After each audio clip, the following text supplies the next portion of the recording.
خبروں میں پڑھتے ہیں، اخبار پڑھ لیں آپ، وہ جو کاروبار والا صفحہ ہوتا ہے، واضح الفاظ میں اس میں لکھا ہوا ہے کہ اسٹیٹ بینک نے شرح سود میں 0.6 اضافہ کر دیا، 0.3 کمی کر دی۔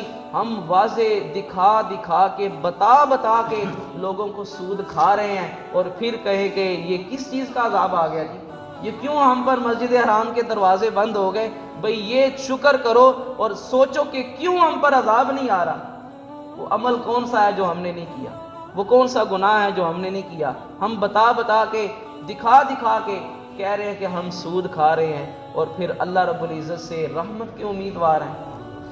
اللہ رب العزت نے قرآن مجید میں ارشاد فرمایا، اگر باز نہیں آؤ گے تو اللہ اور اس کے رسول سے جنگ کرو گے۔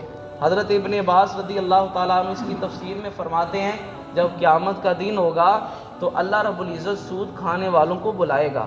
اللہ رب العزت فرمائے گا، جاؤ جو ہتھیار لے کر آ سکتے ہو لے آؤ۔ وہ کہیں گے یا اللہ وہ کس لیے؟ رب تعالیٰ فرمائے گا، دنیا میں سود کھا کے جنگ کرتے رہے ہو، آج آ جاؤ سامنے، آج آ جاؤ، لڑ لو مجھ سے۔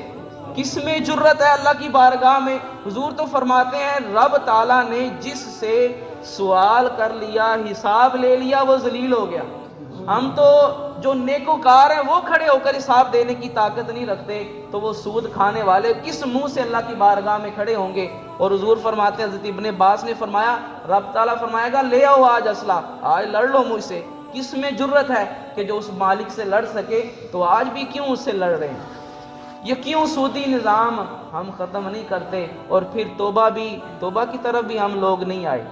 وہ بس نیٹ پہ ہم بیٹھ کے کہہ رہے ہیں توبہ کر لو یا اللہ معاف کر دے، وہ کلک کرنے سے معاف نہیں ہوگا جب تک کہ اللہ رب العزت کی بارگاہ میں حاضر ہو کر ہم گڑ گڑائیں گے نہیں۔ اللہ رب العزت نے فرمایا اسی لیے فَلَوْلَا إِذْ جَاءَهُمْ بَأْسُنَا تَضَرَّعُوا، رب تعالیٰ فرماتا ہے جب ہمارا عذاب آیا گڑ گڑائے کیوں نہیں؟ روئے تو تم اب بھی نہیں ہو، تم نے توبہ تو اب بھی نہیں کی۔ اتنا سنا ہے کہ لاک ڈاؤن ہو جائے گا، ہر چیز بند ہو جائے گی، جو ذخیرہ اندوز ہیں انہوں نے ہر چیز جو ہے وہ سیو کر لیا۔ لوگ بعد میں لینے نکلیں گے اور دکانیں بند ہوں گی، ہم مہنگے داموں بیچیں گے۔ یہ تو اس امت کا حال ہے۔ وہ کسی نے بڑی اچھی بات ہمارے حالات اور ہماری حقیقت کے بارے میں لکھی، اس نے کہا آج پاکستان میں اعلان ہو جائے نا کل قیامت ہے، تو جائے نماز ہی مہنگے ہو جائیں گے۔ وہ کسی نے کہا بھی خدا کا واسطہ ہے پرہیز کر لو، احتیاط کر لو، یہ نہ ہو اگر اس ملک میں اموات ہلاکتیں زیادہ ہوئی کرونا وائرس سے تو کفن مہنگا ہو جائے گا۔ ڈوب مرنے کا مقام ہے اس ملک والوں کے لیے اور اس امت کے لیے کہ اللہ کی رحمت کا تو دروازہ نہیں میں کہہ سکتا، رب تعالیٰ کے گھر کے دروازے ہمارے لیے بند ہو رہے ہیں۔ ہمارے لیے سوچنے کا مقام ہے اور ہمارے لیے فکر کا مقام ہے۔ اور ایک قوم وہ بھی تھی، حضرت یونس علیہ السلام کی قوم کا اللہ رب العزت نے ذکر کیا کہ جب بھی کوئی قوم ایمان لائی اس قوم کو اس کے ایمان نے فائدہ دیا، جب ایمان نہیں لائی عذاب آ گیا پھر ایمان نے فائدہ نہیں دیا۔ جب عذاب سامنے آ گیا ہے تو پھر توبہ نہیں ہوتی۔ فرعون جب غرق ہونے لگا ہے وہ بھی ایمان لے آیا، اس نے بھی اپنی زبان سے کہا کہ میں آج ایمان لاتا ہوں اس رب پر جس پر موسیٰ اور ہارون اور بنی اسرائیل ایمان لائے، جس رب پر میں بھی آج اسے اپنا رب مانتا ہوں۔ لیکن اللہ نے فرمایا الآن، اب نہیں تیرے ایمان کی ضرورت، اب پانی تیرے سامنے کھڑا ہے پہاڑوں کی طرح اور پانی ملنے والا ہے، تو غرق ہونے والا ہے، تجھے اب ایمان یاد آیا ہے۔ لیکن یہ بھی اس کی رحمت ہے۔ حضرت یونس علیہ السلام کی قوم پر عذاب کا آپ نے کہہ دیا، وقت بتا دیا، فلاں وقت تم پر عذاب آ جائے گا۔ اب ہوا کیا؟ ان کو آثار نظر آنا شروع ہو گئے، وہ کالی گھٹائیں، وہ سیاہ اور سرخ بادل آنا شروع ہو گئے، عذاب کے اثرات نظر آنا شروع ہو گئے۔ اب انہوں نے کیا کیا؟ اپنی قوم کے بوڑھے، بچے، عورتیں، جانور تک لے کر میدانوں میں نکل گئے، جنگلوں میں نکل گئے، سب سے آگے جانوروں کو رکھا کہ یہ تو بے زبان ہے، اللہ ان کے صدقے ہی رحم کر دے۔ حضور نے فرمایا جب تم زکوٰۃ نہیں دو گے اللہ بارشیں روک لے گا، اگر یہ جانور بے زبان جانور نہ ہو تو تمہیں ایک قطرہ بھی نہ ملے۔ یہ پتہ نہیں کس کی وجہ سے ہمیں مل رہا ہے، کون ہے ہمارے اندر زکوٰۃ کا پورا جس کے پاس اپنا حساب و زکوٰۃ دینے والے؟ ہم میں سے ہیں کتنے؟ عشر ہم لوگ نہیں دیتے اور پھر روتے ہیں اور کہتے ہیں کہ اب تو ایک بارش کا جو سونے کا قطرہ ہے وہ بھی بڑا نقصان دہ ہے۔ بھئی جس مالک نے رزق دینا ہے کیا اسے نہیں پتا؟ ہم اس فصل کا عشر ہی نہیں دیتے، اس کی زکوٰۃ ہی نہیں دیتے، حالانکہ رب تعالیٰ نے فرمایا وَآتُوا حَقَّهُ يَوْمَ حِصَادِهِ، جس دن فصل کاٹتے ہو اسی دن پہلے اس کا حق دو، وہ جو اللہ نے تم پر لازم کیا ہے۔ اب بچوں کو، جانوروں کو انہوں نے سامنے رکھا، رونا شروع کر دیا پوری قوم نے، عذاب سامنے ہے، آ رہا ہے، رونا شروع کر دیا۔ رب تعالیٰ فرماتا ہے اِلَّا قَوْمَ یونس، کسی کو عذاب دیکھ کر کسی قوم کو بھی اس کے ایمان نے نفع نہیں دیا سوائے قوم یونس کو۔ لما آمنوا، وہ عذاب دیکھ کر ایمان لے آئے، کشفنا عنہم عذاب الخزی فی الحیات الدنیا، جب وہ ایمان لے آئے توبہ کر لی، ہم نے پھر بھی عذاب دور کر ہی دیا۔ یہ تو قوم یونس تھی جو عذاب جنہوں نے دیکھا اللہ نے ان کا ایمان اس وقت قبول کر لیا۔ یہ تو پھر قوم محمد ہے، یہ تو پھر امت محمد صلی اللہ علیہ وسلم ہے۔ کیا اللہ اس پر کرم نہیں کرے گا؟ عذاب کیا ہمیں نظر نہیں آ رہا اس وقت؟ عذاب دیکھ نہیں رہے؟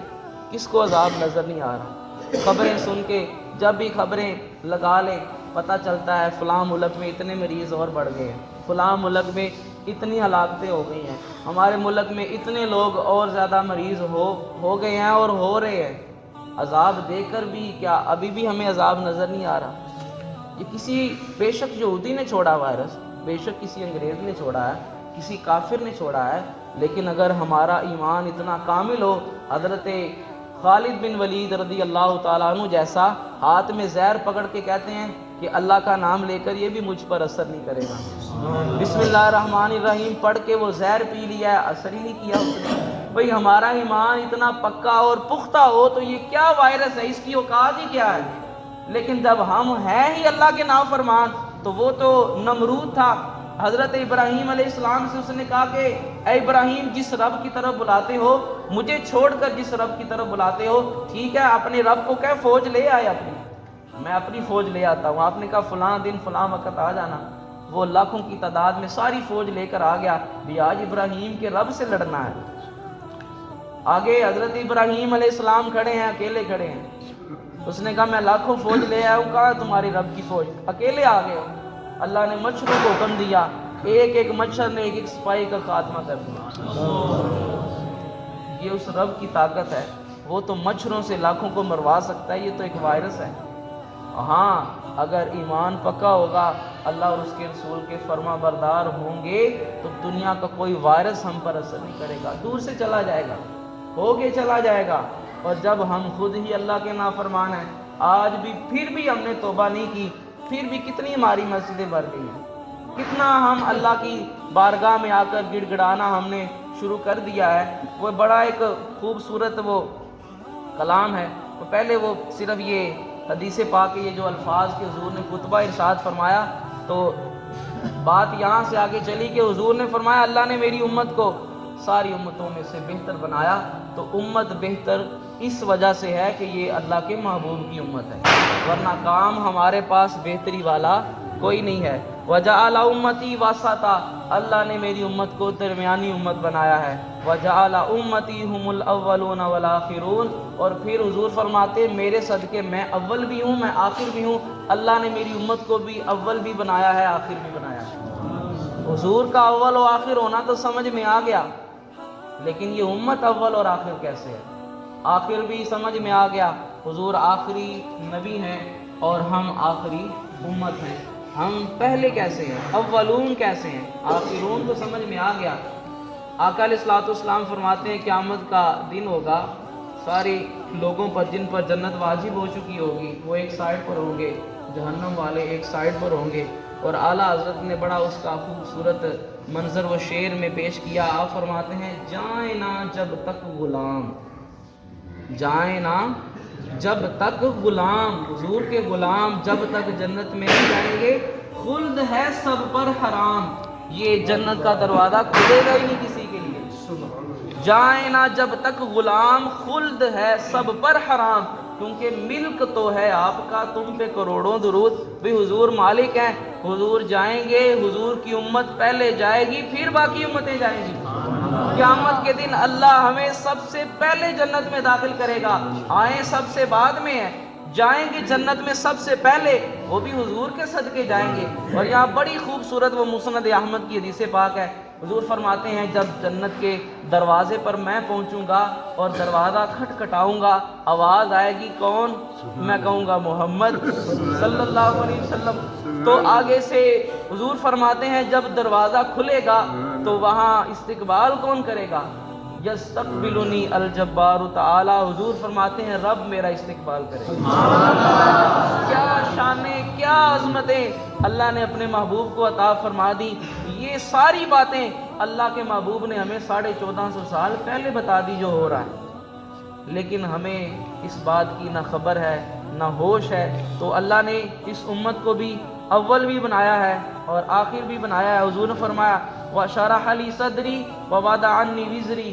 اللہ رب العزت نے میرے سینے کو کھول دیا، مجھ سے بوجھ اٹھا دیا. وَرَفَعَ لِي ذِكْرِي. میرے ذکر کو بلند کر دیا. وَجَعَلَنِي فَاتِحًا وَخَاتِمًا. اللہ نے مجھے فاتح بنایا ہے، جہاں بھی جاتا ہوں فتح ہی آتی ہے. اس نے مجھے خاتم بنایا ہے، مجھے آخری نبی بنایا ہے. جب حضور نے یہ خطبہ ارشاد فرمایا تو حضرت ابراہیم خلیل اللہ علیہ السلام آپ کھڑے ہوئے اور فرمایا بِهَذَا فَضَّلَكُمْ محمد. اور اسی وجہ سے یہ جو ساری باتیں اللہ کے محبوب نے اپنے بارے میں بیان کی ہیں، آپ نے فرمایا یہی وجہ ہے کہ اللہ نے سارے انبیاء پر انہیں فضیلت عطا فرمائی. تو اللہ رب العزت نے، اللہ نے اپنے محبوب کو وہ مقام، وہ مرتبہ عطا فرمایا. وہ آخر میں وہ جملے میں جب بھی پڑھتا ہوں تو آنسو آ جاتے ہیں اور بڑا اپنے آپ پر جو ہے نا وہ دل میں ایک شرمندگی سی آتی ہے کہ آج یہ ہماری